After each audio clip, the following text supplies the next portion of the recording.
On September 11, 2001, the world had changed.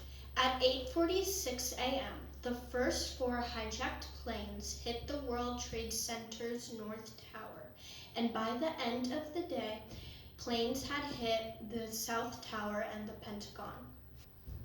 The last plane, United Flight 93, was on its way to Washington, D.C. to possibly strike another building, but the passengers on the plane fought back, which led to the plane crashing in a field in Pennsylvania. Once the dust has settled, the deadliest terrorist attack on U.S. soil took the lives of almost 3,000 people. While we reflect on those lives lost 23 years ago, here's a video about Mr. Huber and his experience being on the team that captured the person behind the attacks.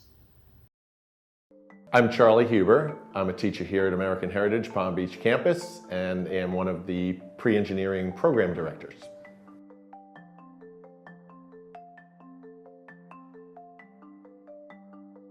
I was an aerospace engineer for the Department of Defense for 35 years.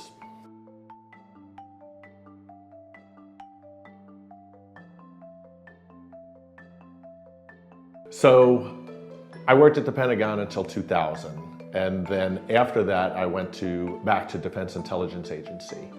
And September 11th happened, and of course that was a horrible thing, and from where we were at Defense Intelligence Agency we could actually look across the river and saw the Pentagon on fire. And at that point we were pretty scared, to be honest with you, that maybe a plane was headed toward our intelligence agency, because it was no secret that that's what our building was. This big sign that you could see from the highway. We figured we were a pretty high value target, but we had a job to do. We knew that we had to figure out what was going on and where they were going. So from the intelligence standpoint, we decided to stay at our post and try to figure out what was going on. And we did not evacuate the building. We stayed, and fortunately, they did not attack our building. In fact, the fourth plane was headed for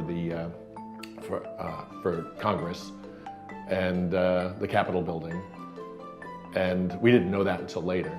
But that plane, Flight 93, crashed in a field in Pennsylvania due to the heroic efforts of the passengers. Shortly after that, I had moved to Naval Surface Warfare Center, Indian Head Division, just outside of Washington, D.C., where I basically helped design explosives for 15 years. And right after September 11th, we were trying to get the people who did it, and that was Osama bin Laden was the main guy in charge. I want to say probably about a year later, it had been a long time, but probably a year later, SEAL Team 6 actually visited our base and thanked us for designing explosives that worked properly, and none of them were injured from the explosions. I'm just very proud to have served our nation in this capacity. While I wasn't in the military, I was a civilian engineer working for the military. So I'm very proud of my career.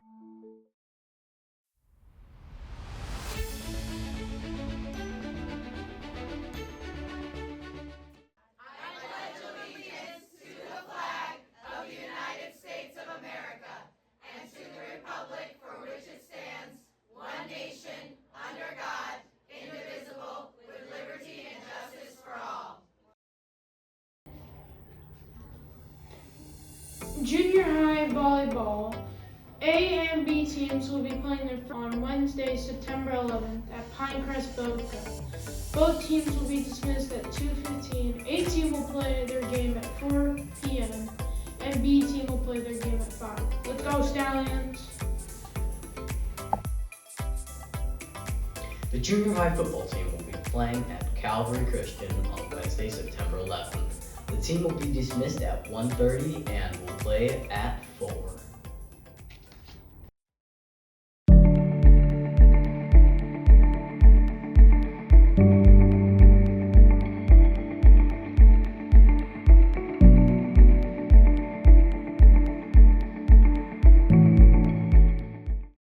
Greetings, students. I am Dr. Michelle Sukenick, your school counselor. Have you ever heard the term emotional intelligence? What does that even mean? I'm glad you asked. Emotional intelligence is the ability to understand, use, and manage your own emotions in positive ways. Using emotional intelligence can help you to manage stress, overcome challenges, and diffuse conflict. We are going to spend a lot of time this year talking about skills that make up emotional intelligence and ways to keep things positive.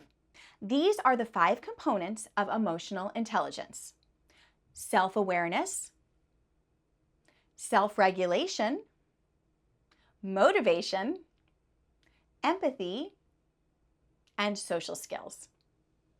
Great! Have a nice day, and I'll see you next time.